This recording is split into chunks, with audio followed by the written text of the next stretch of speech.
Hey everybody, it's the 13th Wolfman. You know what? I'm heading out this morning to check out a new movie called Once Upon a Time in America. No. Once Upon a Time in Mexico. No. Once Upon a Time in Hollywood.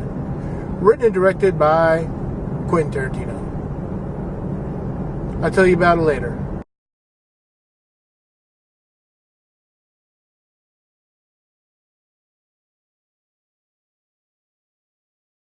Hey everybody, it's 13th Wolfman. Just got out of Once Upon a Time in Hollywood, and I will tell you this right now, it was a good time. Tarantino never seems to fail as far as I'm concerned. In fairness, I've never grown with Jackie Brown. Jackie Brown's like the one that I never really attached myself to, but the rest of his movies I pretty much love. This is another one. This is his love letter to 1960s Hollywood. Margot Robbie, Kurt Russell, Brad Pitt, Leonardo DiCaprio, Dakota Fanning, Lorraine Izzo, Eli Roth's wife is in it. Chad Ridgely. I say that because I interviewed him a couple weeks ago, and he's in this. He plays cop number one. But still, he's in a Tarantino film, so it works. And Al Pacino. I mean, everybody that's anybody is pretty much in this movie right now, and it's 1969 Hollywood. The movie starts out in January of 1969, and we're catching up with Rick Dalton. Leonardo DiCaprio's character, who's been a actor on TV in the 50s and was trying to jumpstart a movie career. Back then, the thing is that there's only been a few that have really done the jump successfully.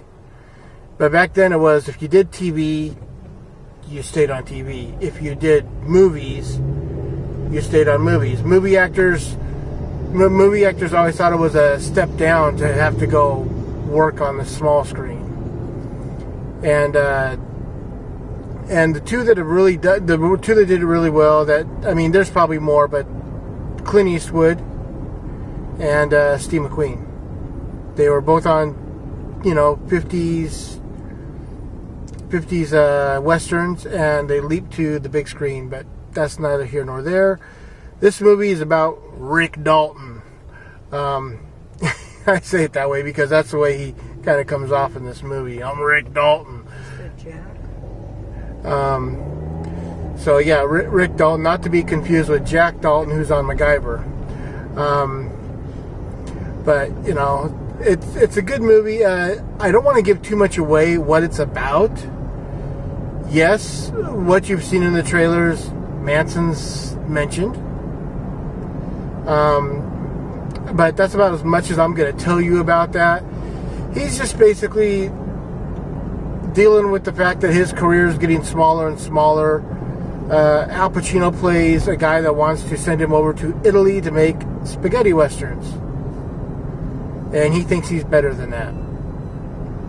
And Brad Pitt plays his body double, stunt double.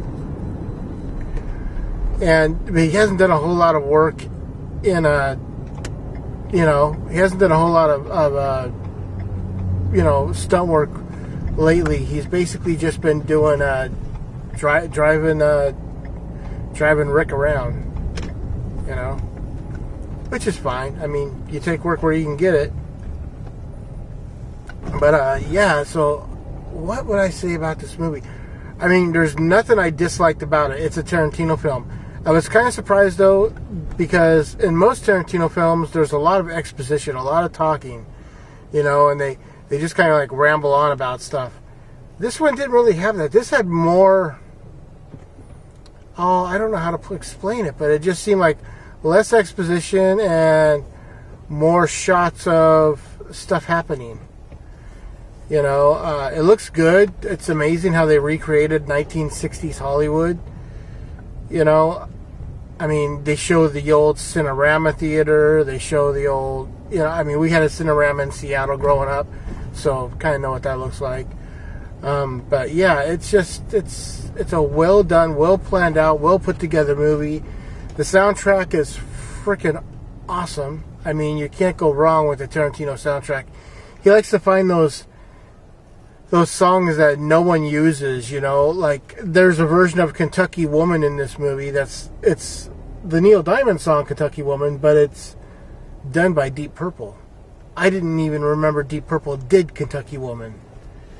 They also have like what is it? They have another Neil Diamond song. They have Brother Love's Travel and Salvation Show, which is a favorite of mine. But the soundtrack is just awesome. The movie's just great. The acting's top notch. Even though I'm not the biggest DiCaprio fan, I always find that he's trying way too hard to play a badass, and he just doesn't pull it off. But this movie works. So, what would I give this? This is a 4. This is 4 chainsaws out of 4. I know Mama Wolf liked this movie as much as I did. She says it's 4 out of 4. I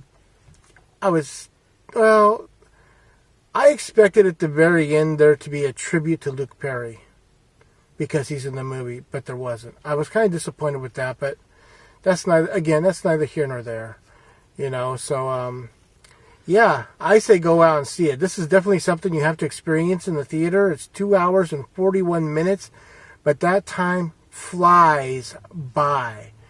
Wow. So as always, like, subscribe, share, comment. I want to know what you have to say when you subscribe. Bing and ring that bell. That way you'll know when I'm putting something new up. And I am the 13th Wolfman, and I'm on the prowl.